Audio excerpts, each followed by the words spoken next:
This lecture will discuss the various forms of 3D animation, especially skeleton animation, which is kind of the primary way that the games do animation, other than standard movement. So, of course, basic motion is always available, right? And we've seen this now multiple times from multiple ways in moving our characters around or moving cylinders around, moving balls by physics, um, and things like that. So standard motion is animation, and as we've talked about with the various forms of the way the rendering system works, we are seeing essentially the illusion of motion. So the animation that we're really talking about is advanced animation, where we want to see the vertices move. We want to see the object change, or maybe we just want to see something change about the object, right? So texture animation, or just changing the image on a screen, is of course another version. And these kinds of things are possible. So we can change the texture, we can change the color and animate a character that way, but it's not necessarily as interesting. This kind of thing is certainly done, and for computer screens or in-game elements like this, where we want to have a view happen, or a movie play in situ within the game, or we have a camera, like a security camera, showing another view, and we actually do what's known as a render to texture, which is available in Unreal, but we won't cover it. It's kind of out of scope from what we're talking about. But these kinds of things are possible to show other views and different kinds of animation, but they're kind of a specialized technique. So generally, what we're referring to is changing the vertices, right? And so the standard way of thinking about that is what's known as vertex animation, where we actually capture maybe a bunch of different positions of vertices, and we want to blend between them, right? So the notion of vertex animation has existed for a while, and it's also known as vertex morphing, and more recently is blend shapes, where we can construct regions of the face and blend between those regions to capture different expressions. And it's used in say, facial capture and reanimation as well. Um, but the notion is that what we're doing is we understand that there's a one-to-one correspondence with every vertex that's in this character's face in each of the different faces. And so the vertex that might be here on, say, this position of the lip will be in roughly the same spot in this one, but it will have moved somewhat significantly over here, and maybe moved up a little bit in the smile version, and moved over here maybe forward a little bit with the pouty face or kissy face.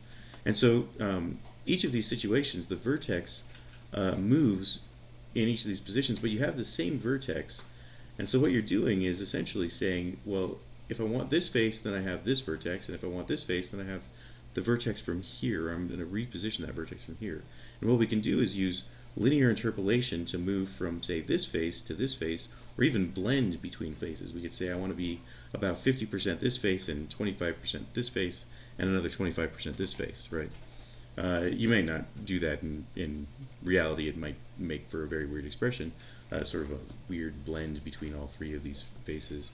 But what you can do, and what you do with blend shapes, is then pick, say, the mouth is going to be mostly looking like this, but the eyes, I might actually pick one of these eyes, so he's got a smile, but he's kind of got angry eyes or something like that. And so you can blend different parts and different shapes that way.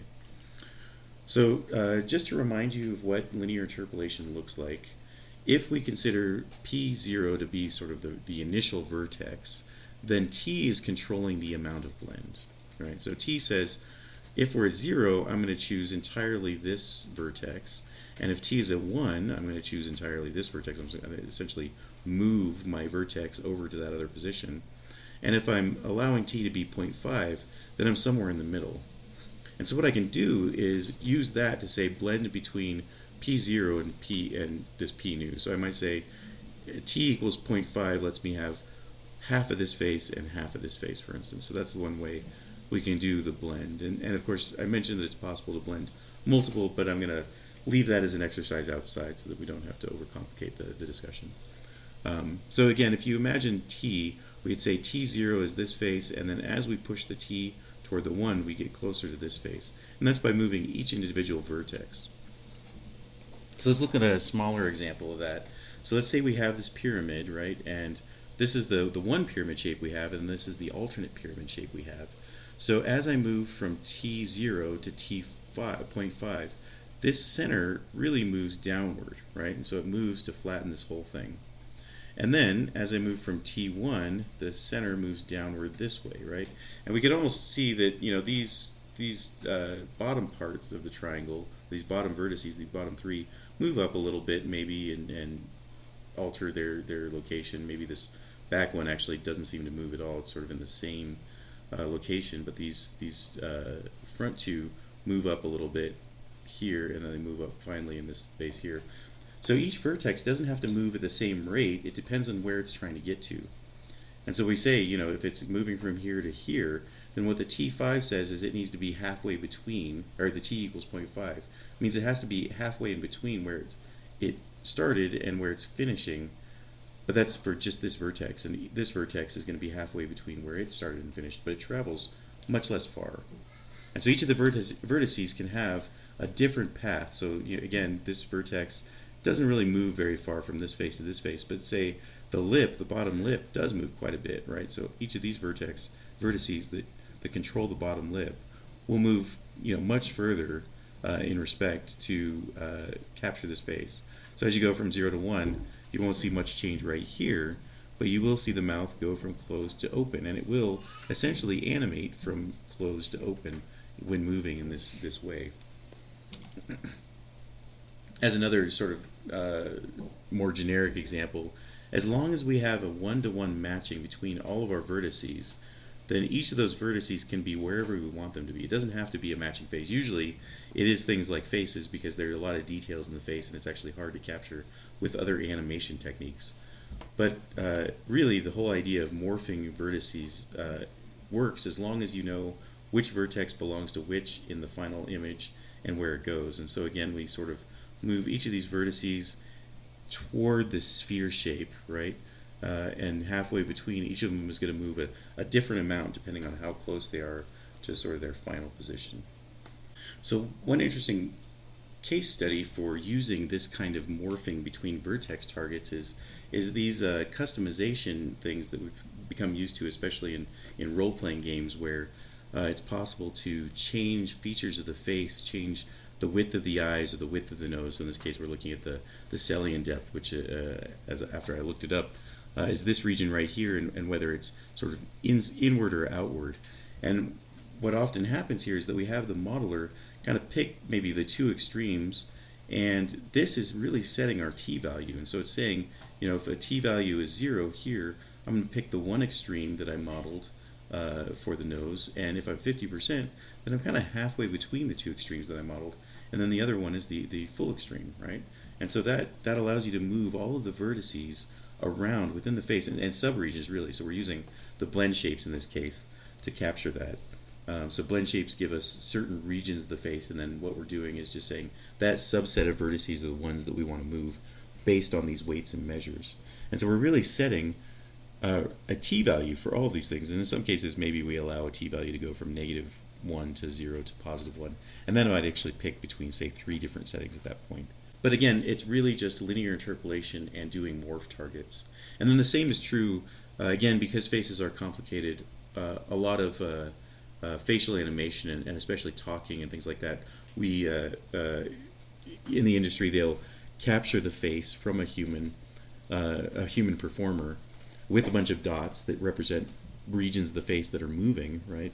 And then they'll transfer that to the vertices of the face. And so when they actually run the animations, they'll either straight run the animation and the way the vertices moved on the face and move it along in the same way, or they will use the facial expression the person made and morph between targets on the face. Coming back to, say, this example here, where we may have actually captured a face to this level of detail, and then what we're doing is moving the vertices around based on the performance of an actor. Now really the main approach to animation, or the one that's you're going to use the most, you've already seen some of, and you'll see more of as we move forward, is what's known as 3D skinning or skinned animation or skeleton animation. It has a number of names. The idea is that what you're animating are the bones, right? So we see a skeleton here. We probably aren't animating the ribs necessarily, but we will animate the arms, especially in the legs, to capture the motion. And then what we expect is the sort of skin and muscle move along with it, right? And really it's the skin, because we don't model the muscle necessarily. And so that's where the term comes from, the fact that we're calling it 3D skinning. But really the skin is our vertices, right? It's our model, as we've already seen in a number of ways, the triangles that make up our shape. And what we do is we capture which vertices belong to which bones, and then we can just move them that way.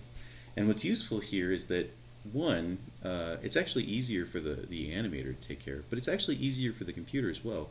So trying to keep track of well, really, it's trying to keep track of an animation of this much, we'd actually have to keep a copy of, say, 9,000 vertices for each of these faces, say. And so that's 9,000 times 10 is 90,000 vertices that we're keeping track of the different positions for, just to keep track of this face, right? And so it's fairly expensive to do, and there's a lot of data that's involved. And so that's one of the reasons it's kind of limited to the face. And in fact, it's limited to the face, and it's really only limited to close-up animation. So the reason that skinning is popular and skeletal animation is popular is that we can control, say, 10, 15, even 25 different bones fairly easily, and all we have to do is keep track of the position of those bones, but our model doesn't change. The model is actually exactly the same every time. All we have to do is transform the vertices before we then do the rest of the transform to actually render it. So this is both easier for the computer, because the computer only has to keep track of so many positions of bones, say 25 bones or whatever. And it's easier for the animator too, because the controls that you use to animate this way, you only have to move 25 things around. Trying to move 9,000 vertices around by hand could actually be really painful after a while. Now again, the reason that we end up not doing that for the face is, although we might have one bone for the jaw, in some games you will see that kind of thing happen, there's a lot of muscles in your face that actually control all of your expression, and really we could put bones in to stand in for the muscles to actually do the various contortions and contractions and expansions that your face does. But you'd end up with, say, 25, 50, 75 bones, and you start to run into the same problem that in order to get all of the detail that a human face normally has with the motion, you end up having to have as many bones as you would anyway if you just animated with, say, a blend shape or something. So that's why we tend to still keep facial animation as a holdout for this vertex or blend shape style of animation. Then there are some other limits to skinned animation, which we'll talk about as we see it here. So what's the idea? So imagine that this is a bone, and often you'll see this kind of representation for a bone or something similar in the modeling packages and in the various game engine packages. And what we want to do is we want to transform a bone to, say, let's assume this is an arm, right? This is my forearm and I'm moving it up, or maybe this is my shoulder and I'm raising my arm up. So now I've raised my arm up, and I need to actually represent the rest of my arm. So one of the things that's happening is that we're actually transforming this point here. Okay, so we're not only just moving it, we're translating it, but we're also rotating it. So we have both the translation and XYZ change to the sort of the root position, and we're only considering 2D for the moment, which is, to simplify the whole process.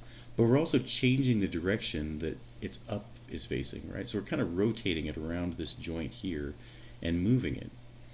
And so what we do is we have a transform space. So every bone essentially keeps track of how it's transforming, and what we do in a sense is position all of the vertices relative to that bone. So normally we were thinking about, if we go back to talking about rendering again, we thought about the object and all the vertices positioned relative to the object, and that's true. But when we're doing the skeleton animation, we sort of temporarily transform them or look at them in the perspective of the bone space, the bones that we have them attached to, and figure out how, based on the way the bone is transforming, the vertices transform so that the base stays the same. So let's see what that looks like. So if we assume that all of these vertices are attached to this bone, and really we're talking about kind of this point right here, but we'll say that it's this whole bone, then what happens is we want to make sure that all of the positions, right, so if we look at the red axis here, the position of the red axis and the position of the green axis, these vertices should be in exactly the same location. So if you turn your head to the side and look at this position here, then what you should see is, modulo some errors in the way that I actually rendered this out using pushing these things around. What you should see is that the black vertices move in exactly the same position and are in exactly the same position relative to where the bone is. And so this is how we say they're temporarily applied to that bone, to that bone's transformation, and then that's how they change in their space. Okay? So we move the vertices along with the bone and we keep them in this space so that they stay that way when the bone transforms. And then what we do is consider, we inverse transform them back out of this space, much like we would do for all the inverse transforms for the rendering space, and figure out where they are now in the object space. So how did the vertex actually transform in the object space? And then we use it in the object space in that way, and then go through the whole rendering process using the new vertex positions within the object space, and then moves them into the camera space and so on, and then project to the screen and all that kind of fun stuff. So really, all of skeleton animation is yet another transform for your vertices, but it's specific to the bone they're attached to. So now what do we do when we have multiple bones? Well, let's say we had our arm here and we're kind of bending it in this weird way. So we put our shoulder up and then our elbow goes down this way. And we have these two boxes that kind of represent our vertices. Well, the ones at the end feel like they make a lot of sense, right? Maybe this one and this one are going to move up to match this part right here, and then these two vertices down here fairly obviously stay with this guy over here and keep aligned that way. But we sort of have two options in terms of how this box is shaped, right? So these two black vertices here represent if we decide to align with this bone, and then these two sort of lighter gray vertices here are the same two vertices, but they're if we decided to align more with this bone. And so how do we solve this? Well, it turns out that we solve it in much the same way as we do everything. We blend. So we actually blend for this vertex the translations that happen both from this bone and this bone, and we apply them evenly. So we say one half of the translation comes from this bone and the other half of the translation from this bone.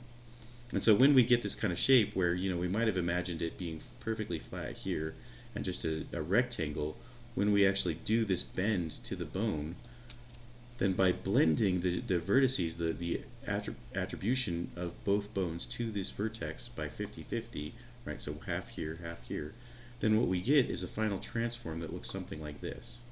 Okay? So now our shape, our vertex shape, follows the bones in a natural way, or a more natural way, by blending between the bones at the joints. And we might, if we had multiple vertex here, we might change the transform a little bit along the way. And so that actually ends up looking something like this. So there's a process known as weight painting, where for each individual bone, or for each vertex, we're going to give it a weight for every bone. So if we're looking at, say, this bone here, which is kind of the shoulder bone that we're looking at, and really we're imagining the bone goes up here, but we're drawing it down here to see it, or they're drawing it, this example is drawing it in this way. But the actual, the skeleton is being animated in this way, right? So all the red means that it's strongly associated with this bone, and so it has a strong weight, a weight of 1 applied to that bone. Again, kind of think of the vertex blending and the weighting that we did there. A weight of 1 means it's strongly applied to, say, this bone, and a weight of 0, or the blue here, means that it's got a weight of 0 applied to that bone, and it might have a weight of 1 applied to some other bone, we'll say. So that means that if we do that, all of our motion is tied to this one, and these regions in between are really the 50-50 region, right? So this is where we'd say, well, we might have another bone in here that kind of represents the shoulder or the back, the upper back, and so these vertices, depending on how your back is moving, are going to be 50-50 between the shoulder's motion in order to kind of handle this sort of situation, right? So they're not deforming too much, but they're also keeping along with the back, so they're kind of halfway between. And then these bones, or these vertices back here, are really not associated at all, right? So they don't really move at all to this bone, the shoulder bone. So this is where it's limited entirely. Right? And again, the red means that you're tied to that bone, and so you're more like, this region here, where you're moving entirely along with the bone, and you're very strongly with that bone, and it's your forearm, and so all of the motion moves exactly, and so you're keeping your transform of all these vertices aligned with that bone when it moves. Okay, so that's the whole picture of how we associate the vertices with the bones, and most systems allow you to You can imagine, if you think about it, you probably only need about 2 bones per vertex at most. Most vertices will only be aligned with 1 bone. Most systems will allow you to go to, say, 4 or 8 bones per vertex, because in some complicated regions, maybe around the neck and around the spine where you're going to do a lot of bending, you might actually have multiple bones within here that can control multiple vertices, and to get the right amount of smoothing, you might actually have to wait among multiple bones. But it's fairly uncommon to do too many bones per vertex. So, and the systems are more than able, and Unreal is more than able to handle, up to 4 there, and of course up to 2. Now this process is fairly tedious, but this is outside the scope of this class for sure. That the fact that most modeling packages will allow you to, once you design your bone shapes and have modeled your package, you can go in and then actually paint, much like you do with the texturing, all of your vertices to assign them to different bones and give the different weights to the different bones. But it's a fairly complicated and tedious process that is a full art process, and I encourage you to go explore that if you're interested in that kind of space, and especially creating these kinds of assets. But in our case here, we're going to only worry about assets that already have all the weighting and rigging done for us. So what this is known as, when you complete a full skeleton and then assign all of the weights to the mesh, you have a fully rigged mesh. And that means that it's now ready to start animating. It's not necessarily animated yet, so the animation is actually the capture of how you move the bones around, and the way they position, say, for a walk cycle or swinging a sword or something. You're talking about saving the positions of the bones.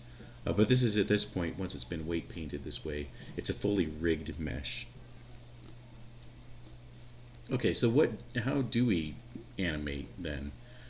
So at that point, we kind of leave the model behind and really just deal with the skeletons. We deal with this whole skeleton hierarchy that helps us to position it.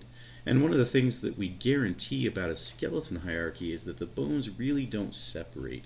We might allow them to stretch in some cases for some modeling packages, but most of the time we leave the bones as fixed in space, and all they're really allowed to do is rotate.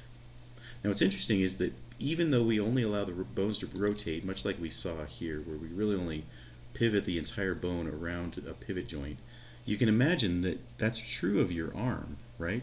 If you imagine the way your shoulder works, your shoulder rotates around the shoulder joint, and your elbow rotates around the elbow joint, but none of them is doing anything other than some kind of rotation, and yet we are able to reach to various interesting spaces. Now, of course, there's also some rotations around your wrist and rotations around your finger bones, but all of them are really rotating around the joints. They're not detaching from the joints. You're not stretching your bones in any way. Your bones are fixed.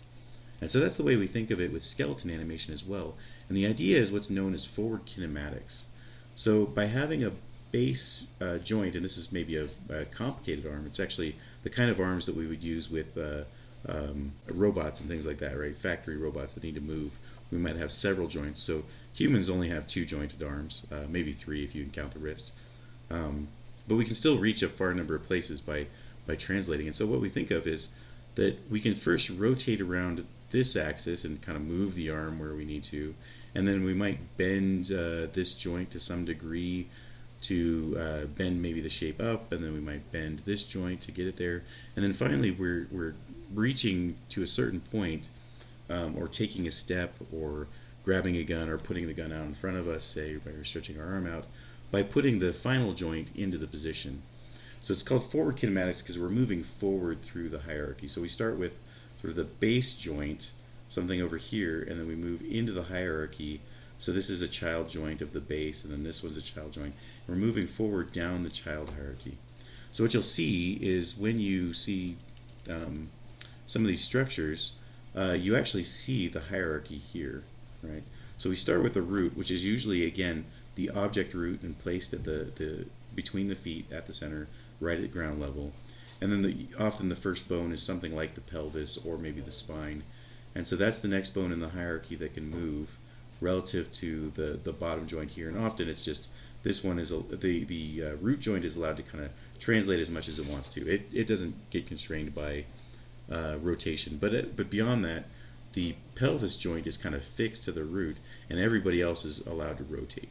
right? So everybody else can rotate around the pelvis point, the thigh sockets here, the spine socket here, and so on are all rotating and moving to allow the skeleton to bend over or to stretch backwards or to allow the leg to rotate upward and then bend at the knee and so on. And so all of that is done as a hierarchy which says if I'm at the pelvis, then these three joints here are all relative to that. So we've got spine one, we've got clavicle. I think clavicle's up here. I guess we can only see the upper body at this point. But each of these then goes through the hierarchy. And so you see these very complicated hierarchies that move us further and further down the line. So if we go to the spine here, then we find spine 2 and spine 3, which are all sort of moving up the body here. And then we do have the clavicle and say the left upper arm, the lower arm, the hand, the index finger, each individual part of the index finger. And then we can back up the hierarchy, attach the hand again to find the middle finger and so on.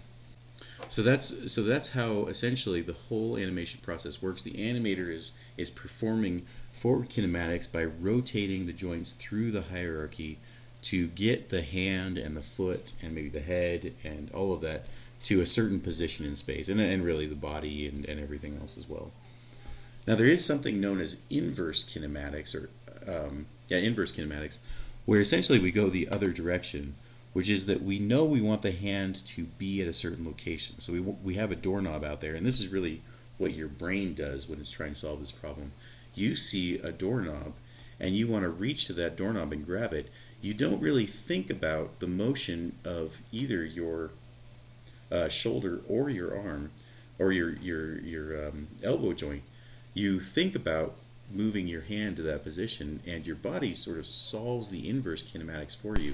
It figures out, well, based on where I need to get my hand to, I need to move my elbow in some way and my shoulder in some way, and it kind of does that both, right? When you think about it, you're well trained to move your hand to certain locations and stretch your elbow and stretch your arm in certain configurations to reach the things that you want. But you don't really think about it in terms of trying to first rotate your shoulder and then rotate your elbow to maneuver, to grab something. So what we do as people is inverse kinematics. And the tools actually provide that as well. So the tools, it's complicated to do inverse kinematics for enough bones. But often to move our hand, we only really need to manage the kinematics for 2 bones, our forearm and our upper arm. Or for our leg, we only need our lower leg and our upper leg to figure out where to position feet. So those 2 solutions are often available, and they are available to both Unreal and then all the modeling packages to help you position your hands in such a way that you can say, I want to just put the hands and the feet in position and then have the bones do the right thing. Right? And so that makes the animator's job much easier, and in some cases it makes it easy to do things like have characters grab the doorknob correctly or put their hands in the right spot when they're holding a rifle, or step upstairs and find the right location for their foot to step when they're trying to make a step and make sure that it's at the right level and at the right height. So that's the general process of skeletal animation, and we'll have links to go into much more detail from the Unreal folks on how to access this stuff in Unreal itself.